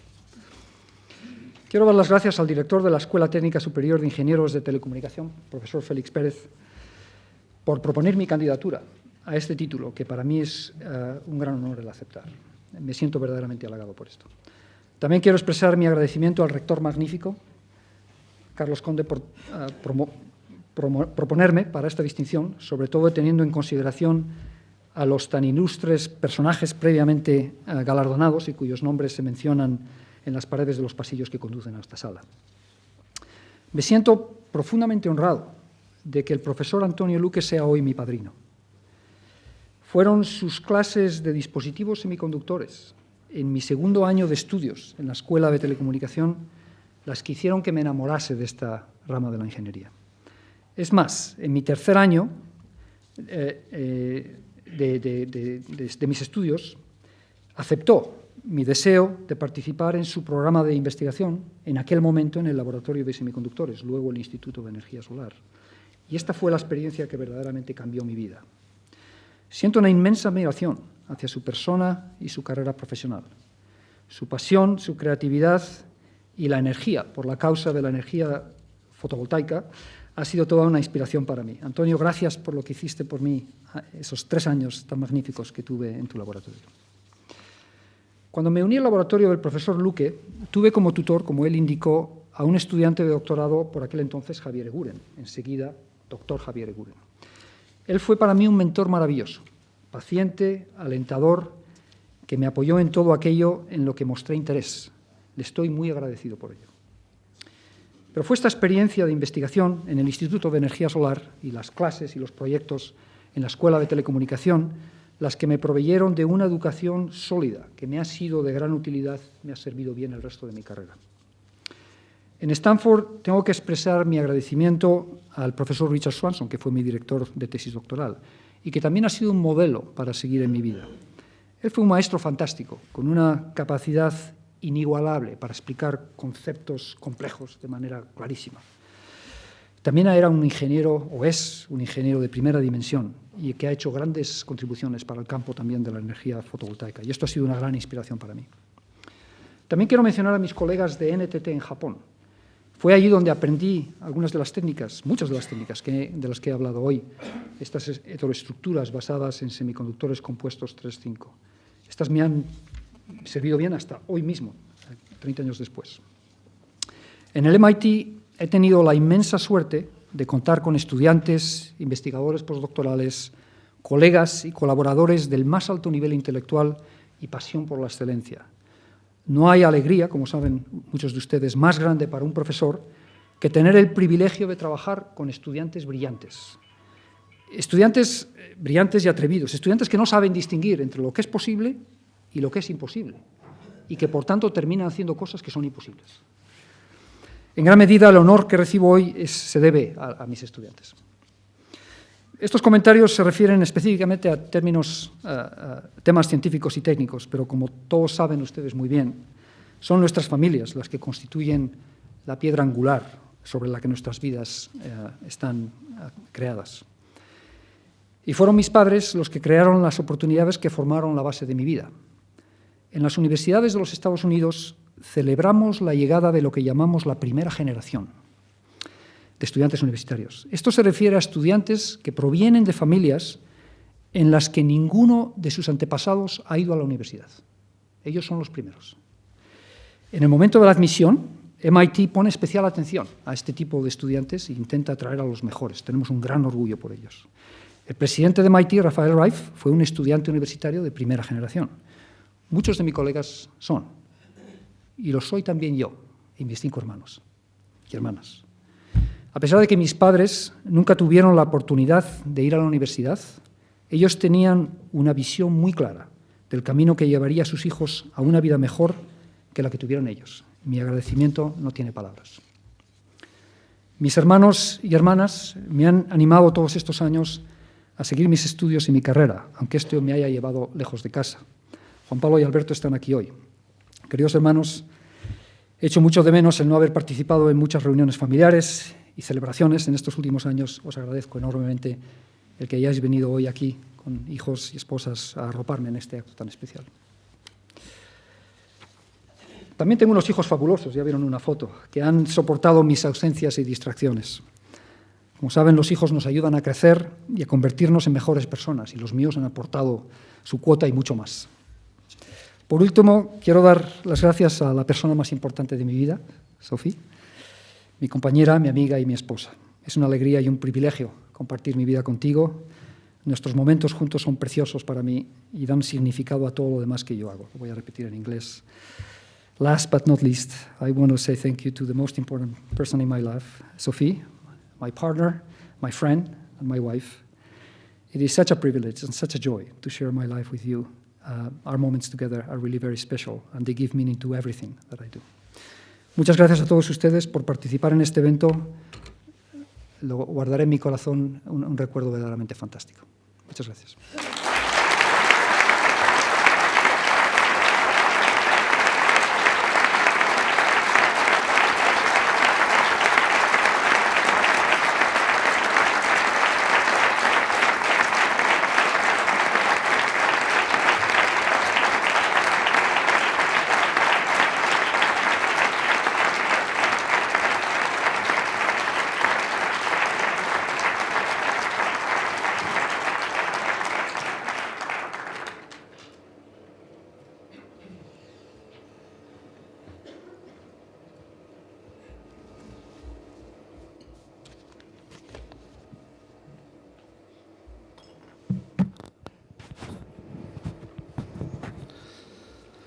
Doctor del Álamo, que hoy ha sido investido como doctor honoris causa de esta universidad, señor presidente del Consejo Social, señoras y señores vicerrectores de la universidad, señora secretaria general, señora gerente, señor director del gabinete rector, señora defensora de la universidad, juntos vicegerentes, señores directores, decano, representantes de las direcciones de los equipos directivos de las distintas escuelas y facultades de la Universidad Politécnica de Madrid, y muy especialmente señor director y equipo directivo de la Escuela Técnica Superior de Ingenieros de Telecomunicación, de donde vino la propuesta de investir al profesor del Álamo como honoris causa por esta universidad, autoridades presentes en la sala, profesor Luque, padrino excepcional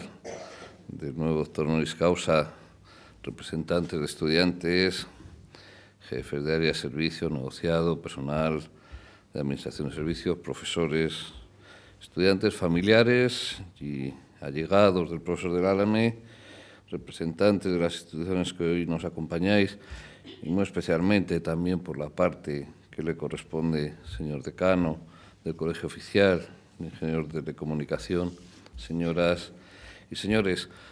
Permítanme que mis primeras palabras, en esta que espero sea breve intervención de la clausura del acto, se dirijan, como no puede ser de otra manera, a dar la bienvenida más calurosa al claustro doctoral de la Universidad Politécnica en Madrid, al doctor don Jesús del Álamo, de quien el Consejo de Gobierno de la Universidad Politécnica de Madrid, por unanimidad y a propuesta de la Junta de la Escuela Técnica Superior de Ingenieros de Telecomunicación, consideró que el honor que le conferían sus méritos académicos le hacían candidato idóneo para proponerle su incorporación al claustro doctoral de la que es su universidad de origen, la Universidad Politécnica de Madrid.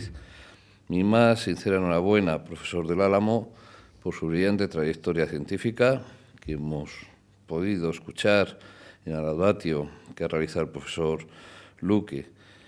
Si siempre me gusta poner de manifiesto que los antiguos alumnos de nuestra universidad son nuestros mejores embajadores, los que con su trabajo diario más contribuyen al buen nombre de la Universidad Politécnica de Madrid. En el caso de Jesús del Álamo, creo que esta afirmación encuentra uno de sus mejores exponentes. Muy intensas y significativas son todas sus contribuciones al desarrollo de la ciencia y la tecnología, especialmente en el área de los semiconductores, de los transistores, como grande lo es su contribución a la formación de ingenieros en distintas universidades y centros del mundo, y últimamente en su departamento del MIT. La formación de ingenieros de telecomunicación en las aulas de la Universidad Politécnica de Madrid ha contribuido muy notablemente desde hace muchos años al prestigio de la propia universidad. Entre sus egresados encontramos figuras muy relevantes en el panorama de la ingeniería española e internacional, con numerosos profesores, investigadores y profesionales reconocidos dentro y fuera de nuestras fronteras. Nuestros estudiantes de Ingeniería de Telecomunicación, en la actualidad y desde hace mucho tiempo, son altamente valorados por el mundo empresarial. Muchos de ellos se encuentran en ese grupo de estudiantes altamente emprendedores que, finalizando sus estudios, optan por crear sus propias empresas, sus spin-off, y frecuentemente lo hacen además con notable éxito. Creo, resumidamente, que podríamos decir que desde hace muchos años los egresados en Ingeniería de Telecomunicación de esta universidad tienen por delante un brillante futuro profesional. Y sin duda, lo anterior se debe a la magnífica labor que en la escuela viene realizando desde, al menos, su traslado a las instalaciones que ahora tiene en el campus de excelencia internacional de la ciudad universitaria de la Moncloa.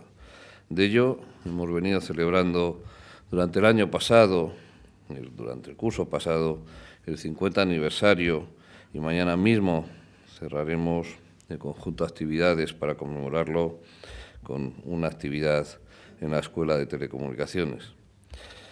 Una de esas actividades, no organizada por la universidad, pero que puede servir como botón de muestra de esa calidad formativa a la que me refería de nuestra Escuela de Telecomunicaciones, sucedía el pasado jueves, cuando el Ministerio de Defensa otorgaba a la Escuela el Premio de Defensa de Docencia por la labor formativa tan excelente que la Escuela realiza y el apoyo que en ese ámbito también presta la Escuela a nuestros ejércitos.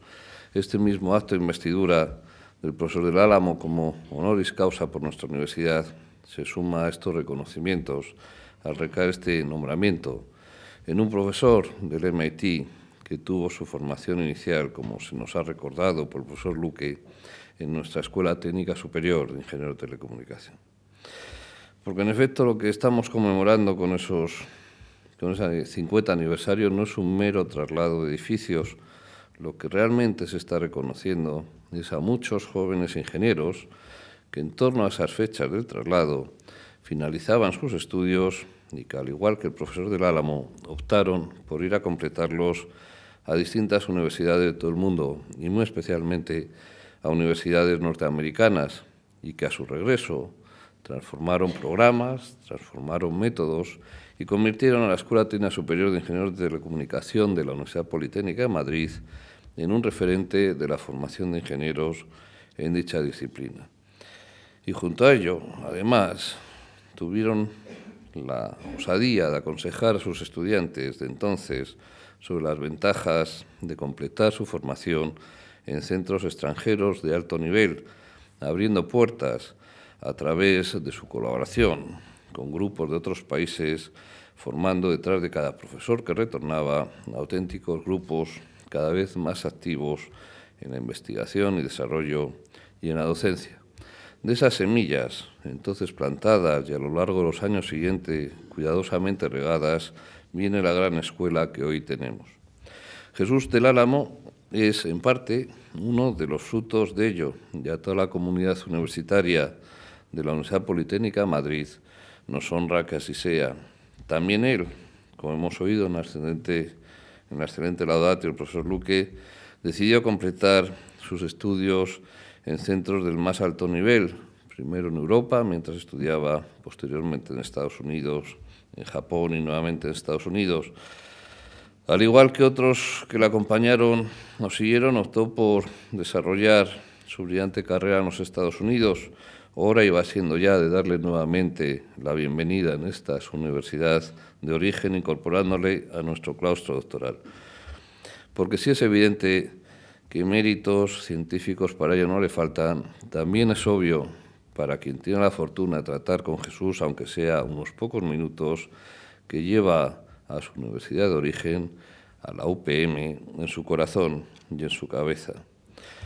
De su capacidad para explicar los temas complejos en los que trabaja de una forma accesible, que parece fácil, que parece que cualquiera lo podríamos hacer, da buena muestra su magnífica disertación de hoy, en la que se anunciaba los límites de esa ley de Moore, a la que estábamos ya acostumbrados, viendo la vertiginosa velocidad de avance en la capacidad de procesamiento de los dispositivos de información y comunicaciones y cálculo, pero en la que nos anunciaba también que él, junto con muchos otros, está trabajando en esa nueva electrónica para que esa ley de Moore siga teniendo vigencia en el futuro. Han podido comprobar la pasión que en su disertación ponía, la pasión que transmitía, y yo creo que con esa pasión, seguro que en su laboratorio nos mantiene la ley de Moore por lo menos otros 50 años más. Pero también me parece muy reseñable no solo su faceta investigadora, sino su apuesta por esa educación al alcance de todos, la dirección y apoyo que el profesor del Álamo realizó del proyecto iLab, de laboratorios remotos, que hacen accesibles sus laboratorios en el MIT a los rincones más recónditos de nuestro planeta. En la propia UPM tenemos algunos grupos que trabajan en proyectos similares, quizás uno de los más destacados sea el que se ubica en la Escuela Técnica Superior de Ingeniería y Sistemas de Telecomunicación, pero tenemos en distintas escuelas personas que siguen esa misma línea. Y junto a esta enhorabuena por los méritos que reúnes, Jesús, permíteme que también te dé las gracias por tu gentileza al acceder, al incorporarte al claustro doctoral de nuestra universidad, pues como se expresa en el protocolo de investidura, nos honramos y congratulamos al poder contar con tan destacados doctores como tú. Y hablando de nuestro claustro doctoral, déjenme que esboce alguna reflexión sobre el mismo. En lo que se refiere a los doctores que se forman en nuestros programas de doctorado, leen la tesis con nosotros, saben ustedes que estamos creciendo notablemente. Si hace pocos años, en 2010, nos felicitábamos por haber superado la cifra de 300 tesis doctorales leídas en el curso pasado, en este curso 2014-15 el número de tesis defendidas en la universidad se ha situado por encima de las 360, siendo previsible que el próximo curso se supere la barrera de los 400. Junto a ello, la puesta en marcha de la Escuela Internacional de Doctorado, cuyo director hoy nos acompaña y a quien también saludo, y que, como saben ustedes, irá muy especialmente enfocada hacia el doctorado industrial, deberá abrir nuevas posibilidades y contribuir a que nuestro propio entorno industrial se vaya dotando con mayor número de doctores que impulsen a nuestras empresas a colaborar más intensamente en las actividades de I+D y de doctorado. Y en lo que se refiere a la otra parte de nuestro claustro doctoral, ese núcleo formado por nuestros doctores honoris causa, creo que continúa siendo una joya especialmente protegida y querida por todos y hoy enriquecida con la incorporación al mismo del profesor del Álamo. Si hay algo que yo creo que ha sido común a lo largo de todos los mandatos rectorales que esta universidad ha tenido, creo que ha sido el especial cuidado de esa parte del claustro doctoral formada por los honoris causa. No es que no hayamos contribuido también a incorporar a él a personas que han destacado por sus servicios a la sociedad o en disciplinas ajenas a las que nos son propias, las ciencias, la tecnología, el deporte, pero eso se ha realizado siempre con mesura, no dejándonos llevar por circunstancias más o menos coyunturales y procurando siempre que el claustro de doctores honoris causa sea, como su nombre indica, algo con lo que la universidad se sienta honrada y en el que también se puedan sentir honrados quienes nos hacen el honor de incorporarse al mismo. Incluso quizás a alguien pudiera parecerle que ese celo raya en la cicatería a la hora de incorporar nuevos doctores. En los 44 años de vida transcurridos, desde que en 1971 se crea la Universidad Politécnica de Madrid, son solo 57, incluyendo al propio profesor del Álamo, las personalidades que se han integrado como doctores honoris causa, si bien están pendientes de ser investidos, como muchos de ustedes saben, 5 nuevos doctores cuyo nombramiento fue acordado el pasado mes de julio por el Consejo de Gobierno. En la última visita que pude realizar al MIT el pasado mes de octubre, el vicepresidente del MIT, encargado de Relaciones Institucionales, comentaba como una cosa muy natural que el 10% de los premios Nobel vivos en la actualidad impartía docencia en dicha institución. No es que hayamos preparado las cosas para que el profesor del Álamo se encuentre como en su casa americana, pero entre nuestros 57 doctores honoris causa tenemos una proporción parecida a premios Nobel, exactamente 6. Y si contamos, además, con lo que se conoce como el Nobel de Arquitectura, es decir, con el premio Pritzker, ese número se elevaría a 7. Prácticamente la totalidad de nuestros doctores aporta distinciones prestigiosas de diferentes países y organismos internacionales, algo que sería lo equivalente, si quieren, a los premios Príncipe de Asturias, de los que, por cierto, 5 de nuestros doctores honoris causa también ostentan ese galardón.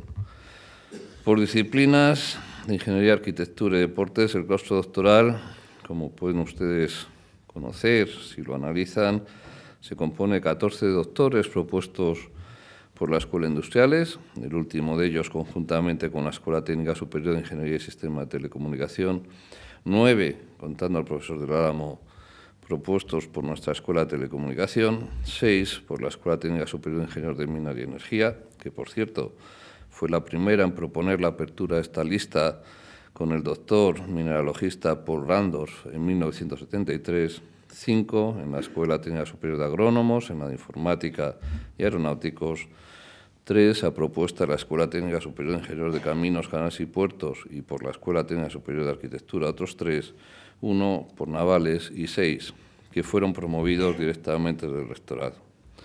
Muestra, además, del carácter internacional de nuestros doctores honoris causa es el hecho que tan solo 14 de los 57 son de nacionalidad española y de ellos 8 desarrollan su carrera fuera de nuestras fronteras.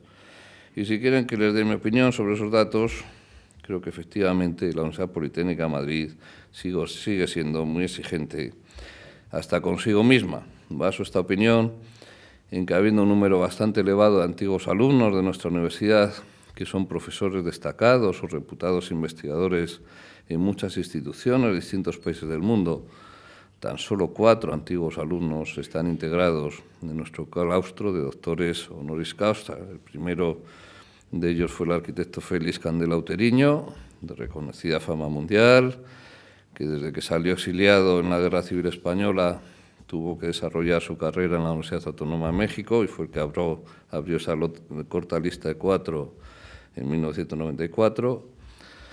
Más recientemente, en 2011, Juan Carlos Las Heras, ingeniero aeronáutico, actualmente uno de los mayores especialistas en biomecánica de fluidos, director del Centro de Dispositivos Médicos e Instrumentación del Instituto de Ingeniería Mecánica de la Universidad de California, San Diego. Por último, el último de nuestros doctores honoris causa antes del profesor del Álamo, el profesor Manuel Martínez Sánchez, ingeniero aeronáutico, también profesor en el MIT, director entonces del Space Propulsion Laboratory, que fue el tercero, y el cuarto, de origen español, es el profesor del Álamo, de origen español y estudiante de esta universidad. Estimado profesor del Álamo, como veis, os incorporáis a una lista en la que esta universidad es tremendamente exigente y en la que pone todo el cuidado que puede para preservar su prestigio. En el acto de investidura, el profesor Martínez Sánchez hacía un comentario de un discurso de otro doctor honoris causa de otra universidad española que en su aceptación del doctorado decía una frase como la siguiente. Decía: la gratitud no es una virtud frecuente, más bien lo contrario. La historia está llena de hombres que mucho han contribuido en este u otro aspecto de la vida y que no han recibido a cambio más que el desprecio y la ingratitud de sus contemporáneos. Y decía yo también en esa ocasión que creo que ese no es el caso de la Universidad Politécnica de Madrid, aunque sí estaba convencido de que muchas veces nuestro ajetreo diario o la simple inercia de las costumbres nos hace no prestar la suficiente atención al devenir de nuestros propios egresados, entre los que se encuentran, como decía antes, sin duda, muy prestigiosos ingenieros e investigadores de muy distintas instituciones. Espero que esa situación vaya corrigiéndose en el futuro. Y volviendo a centrarnos en el doctor del Álamo y en su investidura como doctor honoris causa, permítanme también comentarles alguna otra consideración. Yo tuve el placer de conocer a Jesús en octubre de 2013, con ocasión de la inauguración del curso académico en el Real Colegio Complutense en Harvard, al cual esta universidad acababa de incorporarse. Aún no estaba cubierta la figura del delegado de esta universidad en el Real Colegio Complutense, pero fui invitado a participar en el acto de apertura del curso académico.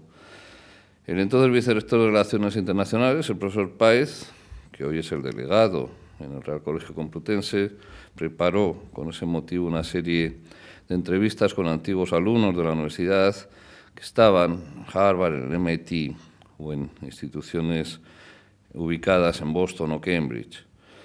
Pues recuerdo nítidamente una mañana, a primera hora, el encuentro que mantuvimos con el profesor del Álamo. Él, dentro de la apretada agenda que tiene, tuvo la amabilidad de hacernos un hueco, de escuchar nuestras intenciones, de decirnos que se alegraba de que la Universidad Politécnica de Madrid tuviera esa sede, esa oficina en Cambridge, que creía que había un enorme abanico de posibilidades y que él se ofrecía a brindarnos toda la ayuda que pudiera. Una conversación amable, en la que enseguida me sentí muy cómodo, de la que saqué la sensación de que desde el primer momento era sincero y de que había un aliado, una persona que, como decía el profesor Luque, desde siempre, desde edad muy temprana, empuja para prosperar. Pocos meses después, el propio profesor Páez, como les decía, se hacía cargo de la delegación en el Real Colegio Complutense y pese a que yo no mantenía el contacto directo con el profesor del Álamo, estuve informado al corriente de todas las conversaciones, de todos los planes que entre el profesor del Álamo y el profesor Páez se realizaban y que se han cuajado ya en planes de actuación que han permitido a personas ya de la Universidad Politécnica de Madrid realizar estancias en el MIT y en el propio laboratorio del profesor del Álamo. La siguiente conversación que mantuve con él ya fue telefónica, poco antes de las pasadas Navidades, para pedirle su conformidad a la hora de promover su candidatura como honoris causa de la universidad, tanto por la brillantez de sus trabajos como por la colaboración que nos está brindando. Y efectivamente creo que él, junto con otros antiguos alumnos de la Politécnica de Madrid, profesores en el MIT o en Harvard o en universidades de alto prestigio, son la mejor de nuestras tarjetas de presentación. Saben que es un objetivo actual de nuestra universidad el tener mayor presencia en Estados Unidos y en torno a él estamos desarrollando muy distintas actuaciones que van desde la acreditación de algunos de nuestros títulos por la agencia norteamericana ABET, la participación hace años en el OCW, el Open Courseware, en el consorcio del mismo, la progresiva entrada en los MOOC, con el objeto de ir teniendo presencia en un futuro en la plataforma edX, los programas de movilidad de estudiantes y profesores a través del Real Colegio Complutense, el desarrollo de seminarios científicos tecnológicos, también el Real Colegio Complutense, programas de fomento de actividades de innovación y emprendimiento que se irán poniendo en marcha en los próximos meses y un conjunto de actuaciones que espero que nos vinculen de manera más intensa aún a estas universidades norteamericanas. Por todo ello, para todo ello, la delegación en el Real Colegio Complutense es pieza clave y está proporcionando en estos cortos meses de vida resultados sumamente esperanzadores. Pero creo que ello es así, entre otras cosas, gracias a la ayuda que le están prestando ya algunos profesores, como es el caso del profesor del Álamo. Muchas gracias, Jesús, también por esta ayuda que nos estás prestando. Y otra reflexión que creo de interés realizar en este acto de investidura se dirige al hecho de considerar que esta universidad debe dar más juego en el futuro a su claustro de doctores honoris causa y muy especialmente a los que están más vinculados a nuestras disciplinas en las que ejercemos docencia e investigación. Algunos de ellos están ya asesorando a otras universidades españolas en el diseño de sus planes de estudio. Algunos de ellos son invitados con regularidad a impartir conferencias, seminarios, docencia en otras universidades españolas. Ello, lejos de ser una crítica a las universidades que así lo hacen, creo que es un defecto de esta universidad que me propongo corregir en los próximos meses, invitando a nuestros doctores honoris causa a tener un papel asesor y docente más activo y, si lo desean, también en lo que son las actividades investigadoras. Por citar tan solo un botón de muestra, ahora que afrontamos el diseño y la puesta en marcha de la Escuela Internacional de Doctorado de la Universidad Politécnica de Madrid, ¿qué mejor consejo podemos tener para ello que el de nuestros prestigiosos doctores honoris causa? Pero no quiero cansarles más con estas reflexiones, ni sí quiero centrarme en la alegría de poder contar, a partir de hoy, en nuestro claustro doctoral, con un profesor, con un ingeniero, con un investigador y muy especialmente con una persona de la talla de Jesús del Álamo, sin duda merecedor de esta distinción. En este sentido, para ir finalizando, permítanme que, al igual que en algún otro acto pasado, traiga a colación esa célebre anécdota que protagonizaron el rey Alfonso XIII y don Miguel de Unamuno, cuando en 1905 el rey le imponía la Gran Cruz de Alfonso XII al genial escritor y humanista. En ese acto, al que, por cierto, Unamuno dudaba sobre si acudir o no, pues tenía posiciones muy críticas tanto con el rey como con la reina madre, se cuenta que el escritor le comentó al rey a la hora de recibir la cruz: «Me honra, majestad, recibir esta cruz que tanto merezco». El rey, sorprendido y probablemente divertido, le contestó: «Qué curioso, me agrada su sinceridad, pues en general la mayoría de los galardonados aseguran no merecerla». A lo que don Miguel replicó al monarca: «Señor, los otros también fueron sinceros». No pretendo con esta anécdota poner en duda los méritos de los demás doctores honoris causa de esta universidad. Muy al contrario, me constan los extraordinarios méritos de todos ellos, ya antes me refería a ello, entre otras cosas por la rigurosidad del proceso de selección que desde hace años se está implantando en la UPM. Pero sí quiero, con ello, incidir en que el doctor Jesús del Álamo es, en opinión de esta universidad, digno merecedor de figurar en su claustro doctoral. Profesor del Álamo, permítame finalizar reiterándole mi felicitación personal e institucional por el título de doctor, con el que, por causa de su honor, esta universidad ha considerado que debe honrarle, agradeciéndole a su vez que nos honre con la aceptación del mismo y deseándole que la mejor de las suertes se suma a su excepcional trabajo para que resulten de ello los mayores éxitos personales y científicos. Bienvenido al claustro doctoral de la Universidad Politécnica de Madrid. Muchas gracias.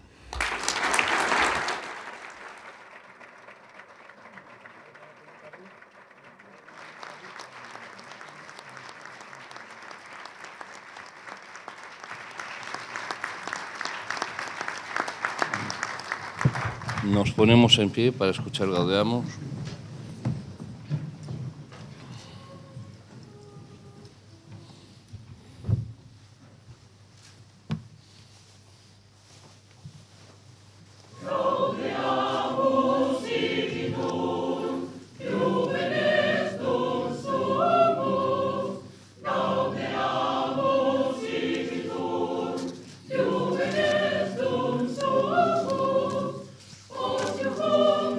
Juventus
Se levanta la sesión.